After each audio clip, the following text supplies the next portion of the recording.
Hola, ¿cómo vamos? Te saluda el doctor Diego Yumikinga y en esta oportunidad vamos a conversar sobre el sistema renina-angiotensina-aldosterona. Cabe recalcar que este es un sistema en cierta medida compensatorio cuando sucede alguna circunstancia aguda y que generalmente se activa con la hipotensión arterial. Pero antes de conversar en lleno del sistema renina-angiotensina-aldosterona, hagamos referencia a de dónde se produce o dónde se inicia todo ese sistema con la liberación de renina. En esta oportunidad tenemos acá una nefrona, tenemos un glomérulo, tenemos una arteriola aferente, el tubo contorneado proximal, el asa de Henle, el túbulo contorneado distal y finalmente tenemos el túbulo colector. ¿Qué sucede cuando existe una situación como una hipotensión arterial? Nuestro cuerpo reacciona con la finalidad de compensar esa hipotensión arterial que se está presentando. Y lo que hace es enviar señales a unas células especializadas que se encuentran acá a nivel de la arteriola aferente, que se denominan células yuxtaglomerulares. Estas células son las encargadas de producir y al mismo tiempo almacenar la primera sustancia de todo este gran sistema renina-angiotensina-aldosterona, que es la renina. En esencia, la renina se produce a nivel de las células justaglomerulares, teniendo como efecto o como un factor que predispone justamente su liberación la hipotensión arterial. Sin embargo, también existen otros factores que predisponen la salida o la secreción de esta sustancia denominada renina, y en este caso se trata de centros que se encuentran a nivel aórtico y a nivel carotidio, que son vasoreceptores. Estos vasoreceptores de igual manera captan la señal que emite el cuerpo debido a la presencia de la hipotensión arterial y emite señales a través del sistema nervioso parasimpático al sistema nervioso central, que tiene un solo objetivo. El objetivo es nuevamente estimular a estas células justaglomerulares que se encuentran en la arteriola aferente para que se pueda dar la liberación de la renina como tal. Entonces, hasta ahí tenemos dos factores o dos circunstancias que promueven la liberación de la renina. Cuando se produce el tema de hipotensión arterial, muchas de las veces se suscita que puede haber una afectación de la volemia. La volemia es muy importante en cuanto a la regulación de la presión arterial sanguínea, debido a que si existe menos cantidad de volemia, en estas circunstancias lo que va a favorecer es la presencia de la hipotensión arterial y viceversa. Muchas de las circunstancias cuando existe una volemia aumentada o exagerada en relación al volumen como tal, se suscita la hipertensión arterial. Cuando existe hipovolemia, todo el volumen que llega a nivel del túbulo contorneado proximal lo hace de manera más lenta, con un solo objetivo, con el objetivo de que a nivel del túbulo contorneado proximal se absorba mayor cantidad de sodio y mayor cantidad de agua. Hay que tener presente que desde el punto de vista fisiológico, esta zona, el túbulo contorneado proximal, absorbe aproximadamente el 70% de agua y de sodio. ¿Y qué supone esto? Supone que al absorber mayor agua, va a haber mayor volemia en nuestro cuerpo y esto va a favorecer una normotensión. De igual manera, si existe un proceso crónico, al absorber mayor agua y mayor sodio a nivel del túbulo contorneado proximal, va a predisponer a que exista hipertensión arterial. En conclusión, mayor volemia, hipertensión arterial; menor volemia, hipotensión arterial.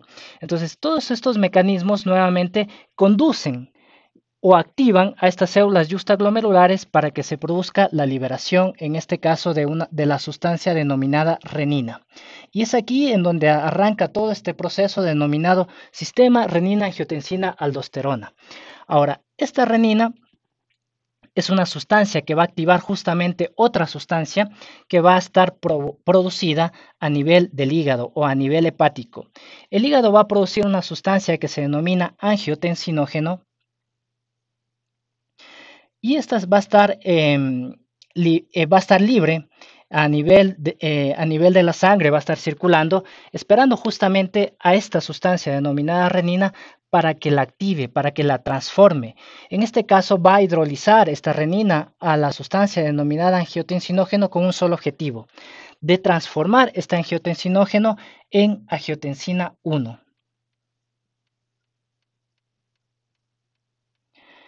Una vez que se produjo esta transformación de angiotensinógeno en angiotensina 1, esta angiotensina 1 viaja a través de la circulación y tiene como objetivo la circulación pulmonar. ¿Pero por qué razón? Viaja hacia la circulación pulmonar porque acá, a este nivel, va a encontrar una enzima que la conocemos comúnmente con el nombre de ECA, ¿sí? Que es la enzima convertidora de angiotensina. Esta enzima convertidora de angiotensina va a hidrolizar, va a transformar esta angiotensina 1 y gracias a esta ECA, esta angiotensina 1 en cambio se va a transformar en angiotensina 2.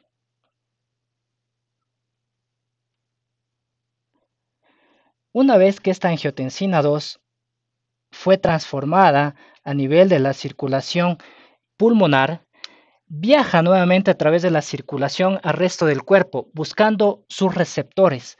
Estos receptores en sí, los receptores de la angiotensina 2, de la angiotensina 2 generalmente son de dos tipos, el AT1 y el AT2.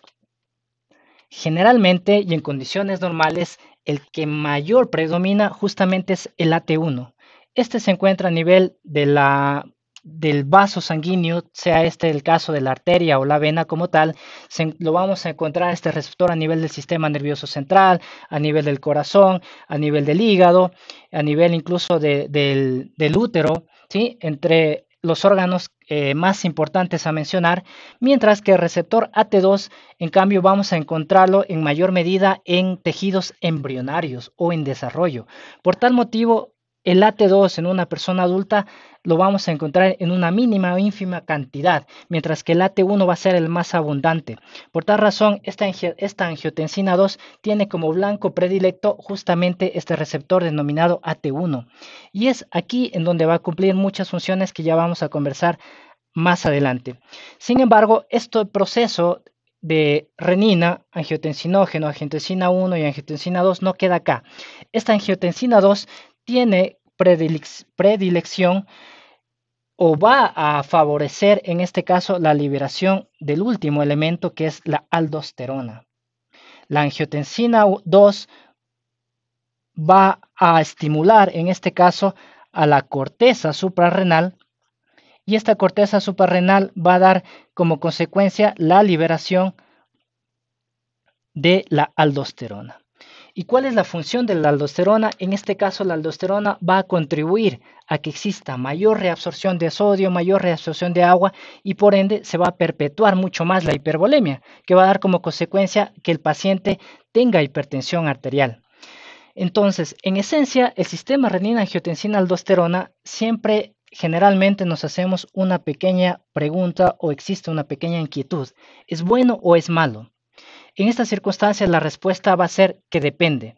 Depende de que si se da en circunstancias agudas, como por ejemplo un choque hipovolémico que pueda ser hemorrágico o no hemorrágico, en donde hay pérdida de volumen, el cuerpo capta esta señal de hipotensión arterial y en este momento se activa todo este sistema renina-angiotensina-aldosterona como un efecto de compensación. El cuerpo trata de compensar esa hipotensión arterial que tienes en ese momento. Por ende, activa estas células justaglomerulares, favorece la liberación de renina, se transforma en angiotensinógeno 1, en angiotensina 1, el angiotensinógeno, llega hasta la angiotensina 2, aldosterona, etcétera, etcétera. Y esto en una medida aguda salva tu vida, ¿sí? Pero si estamos hablando de un paciente hipertenso, en donde se va a favorecer acá la vasoconstricción de la arteriola aferente, lo que va a provocar es que haya mayor hipertensión y al existir mayor hipertensión va a haber mayor carga del corazón y por ende esto puede provocar una miocardiopatía dilatada o una insuficiencia cardíaca a lo largo. Y finalmente, para concluir, la angiotensina 2 cuando se une al receptor AT1, que es el receptor específico, tiene funciones de aumentar las resistencias vasculares periféricas, por ende va a causar hipertensión arterial. La angiotensina 2 va a favorecer mucho la liberación de aldosterona y ya saben que esto va a favorecer la absorción de agua, la absorción de sodio y se perpetúa la hipertensión arterial. De igual manera, la angiotensina 2 favorece la presencia de angiogénesis, es decir, en este caso nuevos vasos a nivel cardíaco que va a provocar fibrosis y esto puede conllevar a una hipertrofia generalmente del ventrículo izquierdo que va a conllevar a un corazón agrandado, a una cardiomegalia, a una cardiopatía dilatada. En esencia, todas esas funciones son las que hace justamente la angiotensina 2 cuando se une al receptor AT1. Por eso es que desde el punto de vista farmacológico tenemos fármacos que justamente inhiben acá esta enzima, que son los denominados YECA, que son los inhibidores de la enzima convertidora de angiotensina. Uno de esos es el enalapril, que justamente bloquea esta enzima convertidora de angiotensina y por ende no va a haber quien transforme esta angiotensina 1 a angiotensina 2 y de esta manera disminuye los efectos de la angiotensina 2, que es disminuir las resistencias vasculares periféricas y por ende la hipotensión arterial.